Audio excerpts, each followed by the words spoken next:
Hello, Bezel T3. It's the end of the year 2021, and for this Wednesday, I wanted to share what the pastor of our church, Pastor Ron Svensson, did the week before Christmas. He went to Kyrgyzstan and he preached, I think it's taught more, the book of Revelation in 1 week. I don't know how he does it. He's done it a couple times in China as well. And I want him to explain to you what he did and how that went. So take a listen. It's good to be back from Kyrgyzstan. Thank you for sending me. You probably noticed I picked up a cold on the way back, but I'm doing okay by God's grace. And yes, greetings from that church, just a young church. Less than 1% of the population are believers in that country. A Muslim country, but a moderate Muslim country. Only 10% of the people there are praying 5 times a day and are really active there. So I went with Neil, your missionary, and our missionary Neil Williams. He was our one that kind of guided me through the ropes there, and we had a week long. We would start at 8 o'clock in the morning. It was dark there because they don't go by daylight saving time, so we were walking in the dark, and then came there, and they gathered. And there's about 13 students there, and another 8 were in either Korea or throughout Central Asia and joined us virtually. So we went through the whole book of Revelation in 1 week together, and they received it well. They really did. They got excited about it. They never had looked at the book of Revelation and the way that we looked at it. So they were just encouraged. There's just great joy. They would tell testimonies. I would ask for questions, and they would give testimonies sometimes and just tell about how they have been persecuted for being a Christian, but they've stood firm, and just stories of how the Lord worked to keep them safe and sound in the midst of it all. So just a delightful time to be able to serve that way. Thank you for sending me.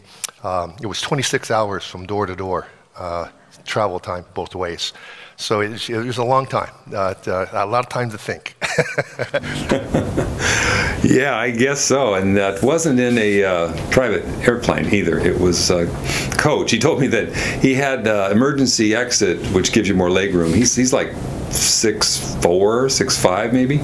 But on the way back, he was late getting to the airplane, and they gave up his seat at the emergency exit. So they tried to make it right and gave him a bulkhead seat. There's a wall in front of you, and that gave him the space that he needed. But boy, that's a long time. That's a long time in a tube with a bunch of demons. No, I'm kidding. That's Ken Copeland. Sorry.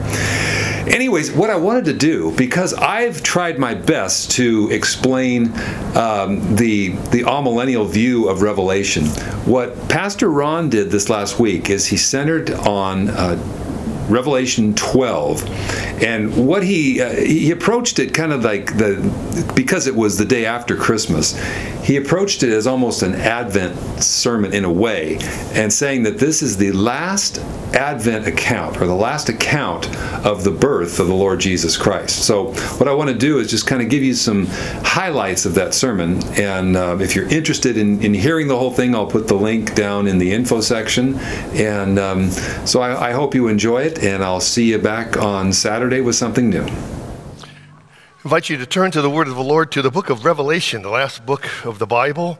I thought as I was teaching on this that I would give you a little glimpse into the book of Revelation, and what a wonderful book it is. It is a picture book, not a puzzle book, as Vern Poitras put it, that we don't... We need to see that these are images and pictures given to us to convey a message to us, and that we need not to get lost in the details. The details make up the message. They make up the picture.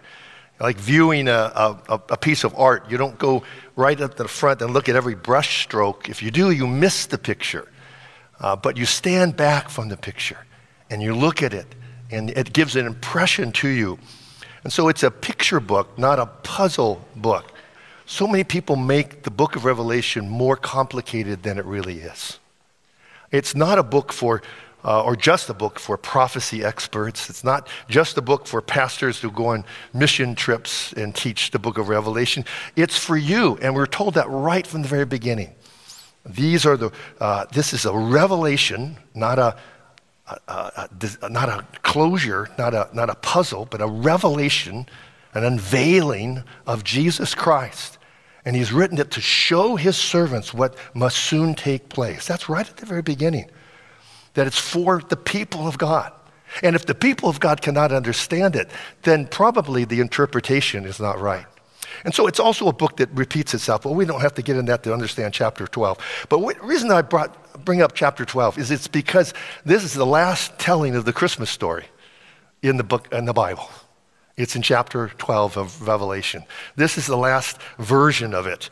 It's a short version, I get it, but it also tells us so much more than that. And so chapter 12 is really a turning point chapter in the book. It's coming back to the past, so it's not always about the future. It comes back to Christ being born in Bethlehem, and it looks forward to what is going on. And really, the first 11 chapters kind of tell us the problem, and lots of problems in those chapters. But now chapter 12, it tells us what's behind all these problems. It's a dragon. It's a dragon, a serpent. It's evil.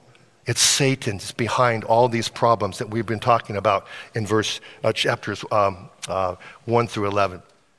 But chapter 12 reminds us in apocalyptic language that he does exist and that the conflict is with him. Chapter 12 tells us what we need to know about what's spiritual warfare, what we call spiritual warfare. And it starts with not with the dragon, it starts with this glorious sign in the heavens. A glorious sign of a woman clothed with the sun, with the moon at her feet, with stars about her head. A pregnant woman. It's not hard to understand who this woman is. 12 stars, 12 tribes of Israel. Certainly Israel in its glory. Taking manifestation, Mary.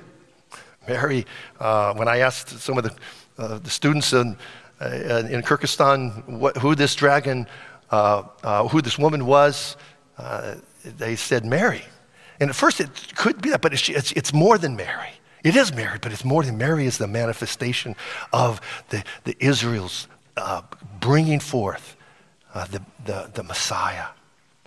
And it shows the continuity between God's people. There's one people of God, and that God's perspective is one that doesn't divide but unites us. And so this is the first sign. And the second sign is the dragon. This picture of really Genesis 3:15. Remember we were there in the early part of Advent, and we saw that there's going to be enmity between the woman and the serpent, and that he will crush or will strike the foot of her offspring, but his head will be crushed. Again, we're told of this enormous power of Satan in the world. He's not a small little dragon. He's an enormous dragon. He's a red dragon. He's bent on murdering others. He's been a murderer from the beginning. That's why he's red. Red is a color for back in the seals in chapter 6 of death and of war. He's a lover of war, whether it be between nations or between people individually. He loves to stir people up. And he has 7 heads. His diversification is great. He has 7 because it's a complete evil that he is involved in. He has 10 horns. 10 horns, a horn we're not talking about Arnie playing the horn here. We're talking about the horns of an animal, horns of the mighty strength of an animal with a horn. Think of a rhinoceros. And he is committed to use those 10 horns to come in power. He has 7 crowns on his head. He has authority and some ability. He has power on some level. And his tail sweeps out a third of the stars, showing not so much his power, or not only his power, but showing that he's limited. He can't take all the stars away. That's one of the themes throughout Revelation. We see these partial things, a third of this and a quarter of that, and a little bit of this, showing us that that he's limited. He doesn't have all power. He's not all powerful. He's defeated. And this is brought out in the next vision, in verses 7 through 12. It's really the same point being made as verses 1 through 6. It's just a different image of it. It's another way of looking at it. Here now, it's looked at from a battle of Michael and the dragon in the heavenlies. The forces of heaven defeat and cast down Satan. Jesus said, now the prince of this world will be driven out. But I, when I am lifted up from the earth, when I die on the cross, when I'm lifted up in the ascension, he says, will draw all men to myself. He said in Luke chapter 10, Jesus says, I saw Satan fall like lightning from heaven. He goes on to say, I watched Satan fall there. He's fallen already. This has happened already. Now you might say, well, what does this mean though? Certainly Satan is about. Certainly there's temptation there still, yes. But it means that the accuser can no longer accuse you. That's what's emphasized in this great thing, that the kingdom and salvation have come. They've come in the first coming of Christ. The kingdom has come. The authority of Christ has come. And that means that he cannot accuse you anymore, Christian. But the good news is he can't win. He can't win. He may win a battle or two, but he cannot win the war. He cannot win. And I love this last image of the woman in the desert. It's an image of preservation. Notice the timing of it.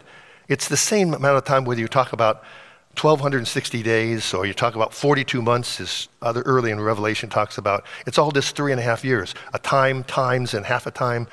Time 1, time 2, 3.5. It's the same amount of time.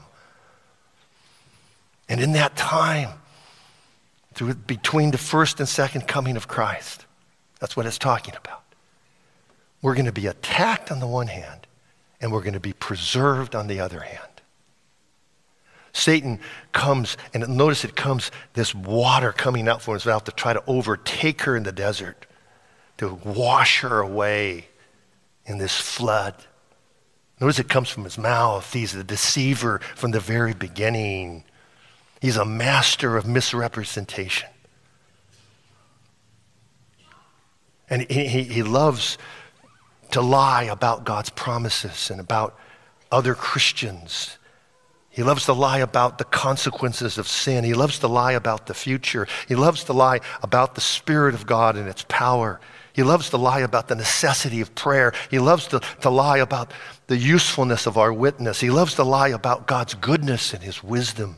He loves to lie about freedom and what it really means to be free. He loves to lie about all these things.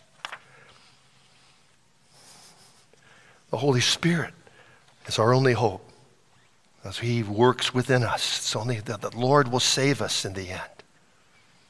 And notice the woman is given the wings of an eagle to fly away. Make sure that she's there in the desert, cared for this time.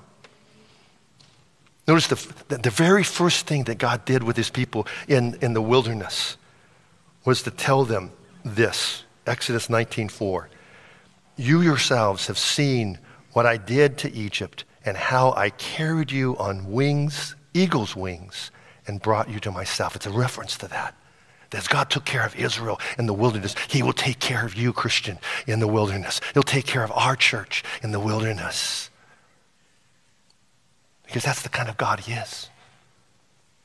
He'll preserve us in the midst of Satan's fury. Notice that the protection is the same time period as the struggle. It's going on simultaneously. It's not two different stages. It's going on. We're preserved in the midst of our trials, not from our trials, in the midst of them. We may be attacked, but we won't be overcome. The Lord will save us by his power.